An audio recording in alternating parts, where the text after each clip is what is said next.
lines up 7th for this one alongside number 5, Neil Chapman, 58 and 5. The next row of the grid is row number 5, 22, Peter Begley, and 52, Roger Watton, 22 and 52. The final row of the grid should be number 81, Rodney Player, 40, which is Mike Upton. So 12 cars go in this one. We've lost a couple over the course of the weekend, but the race earlier on today, Jack Mace, we had some brilliant squabbles, didn't we? There was fights all the way through the field. That CSP 2 Ball's held aloft, red lights are on, and as the lights go out, there's a little bit of creeping from Steve Collier. Michelle Haywood stalls from pole position. With a smaller grid, everybody is able to pick their way through without a problem, but the pole sitter stalls, and that means that it is going to be Steve Dickens that leads the way, I'm afraid, and Michelle Haywood is still stricken there, going nowhere on the start-finish line. The car will not start.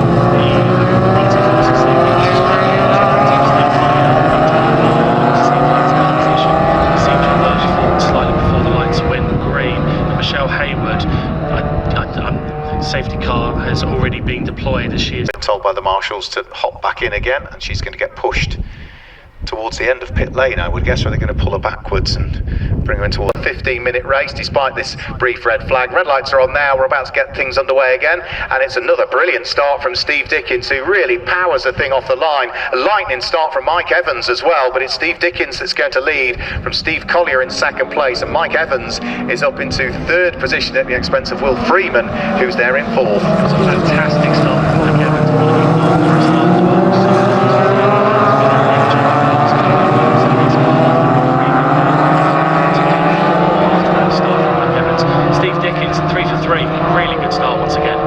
Superb start from Steve Dickens.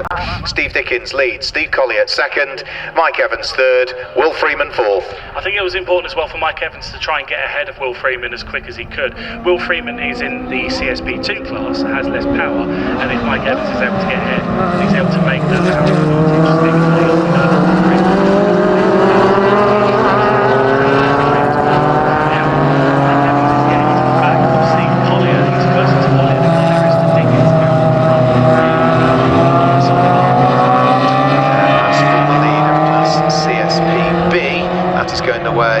Tom Muirhead at this stage. You mentioned Class CSP2 was...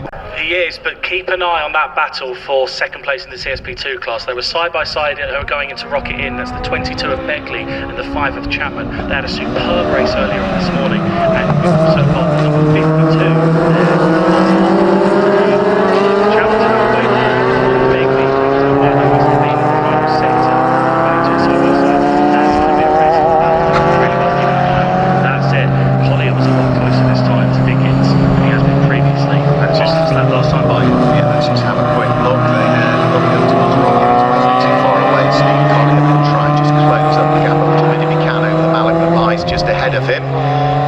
who I said had fallen back. Really good run from Neil up to that point, managed to make a couple of positions, managed to get up into second in class, and was looking to hold that. Whatever's failed on the car is such a shame. Still a great battle.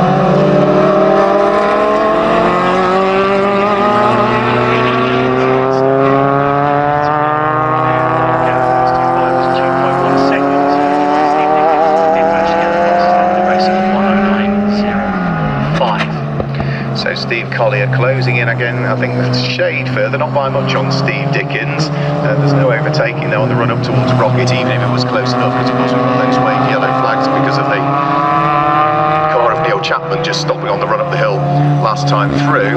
So waved yellow flag. They'll just leave that one where it is, and once he's hopped over the barrier, which he is about to do now, and everybody's gone past that point of the incident for at least one lap, yep, in comes the yellow flag, out goes the hazard board, and therefore that is now another overtaking opportunity that he can utilise on the run towards Rocket.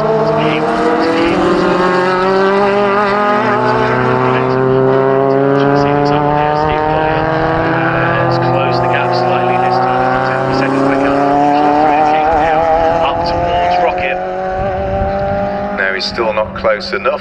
We got the yellow flag back out again now. It did briefly come in, but the yellow flag is being waved again down there now on the approach towards the kink, so maybe... The lead battle, I'm just going to interject on myself.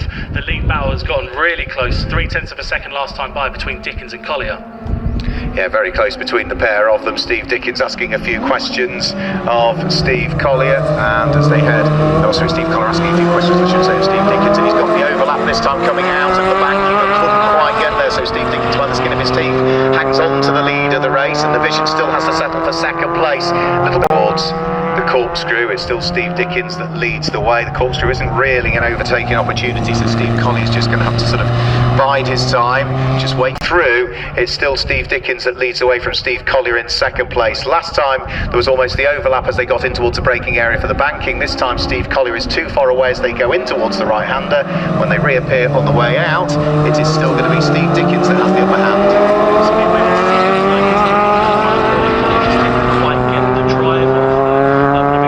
Second, need to crack on with it, but can't hold each other up to the same degree as they have been doing. Otherwise, Mike Evans is going to want in on the fun as well. Then there'll be three squabbling for the lead. Here they come over the top of the hill and down towards further this time through. Top two go through in the 1 minute 10 second brackets. Mike Evans slightly slower than them this time through in third place. He's still 2.3 seconds adrift. That lap that he did on the previous lap was a 109.999.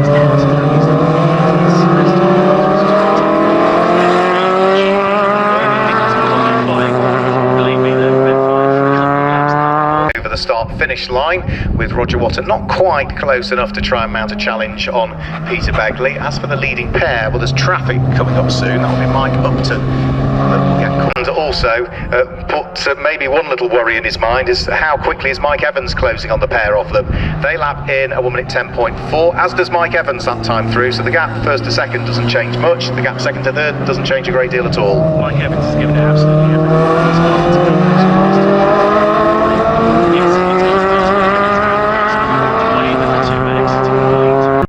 able to get really good drive out of them.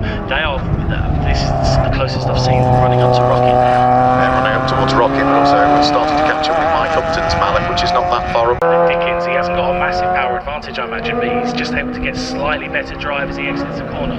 They get towards the banking, and Collier was closing the gap once more. Mike Evans is cleared.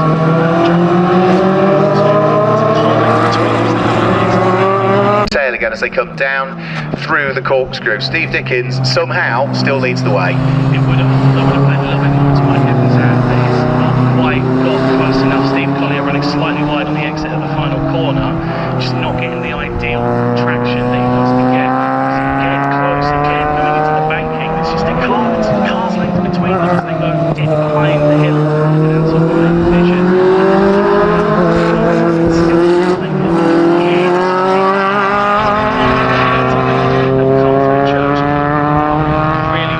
Peter Begley and Roger Watton have got themselves back together again. Yeah, really good laps from both of them last time by. They're running their best laps are 2000s of a second apart. The 81 of player who wasn't too far behind is just pulled to the side to stay out of the way of the lap traffic.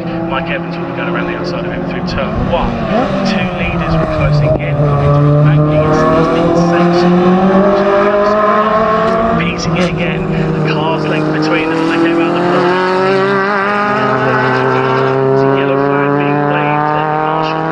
Turn 1, that might be for the 81 of Rodney Player, who has stopped on the inside. Hopefully that will be out of the way and that won't be leading into an overtaking opportunity. And Rocket in, it was the same story again.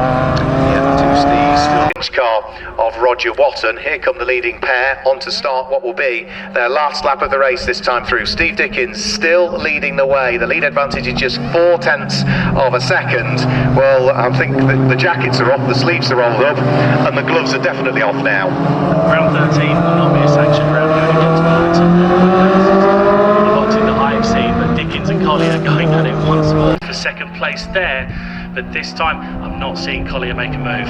There's nothing worse than coming up against back markers when you're under pressure, but when those back markers are having their own little fight, that adds even more pressure to Steve Dickens and Steve Collier. Both going to have to be very decisive with this, and I'm going to let him through, and I think Steve Dickens is just going to grab the win here as they go over the start-finish line. Steve Dickens gets the win from Steve Collier by 1/4 of a second in the end, and Roger Watton was so busy focused on Paul Begley and having his own little battle that he didn't quite see the race leaders were coming up. It was a really good finish there between Dickens and Collier. The gloves were fully on. They just weren't expecting a third participant to get involved in that final thing.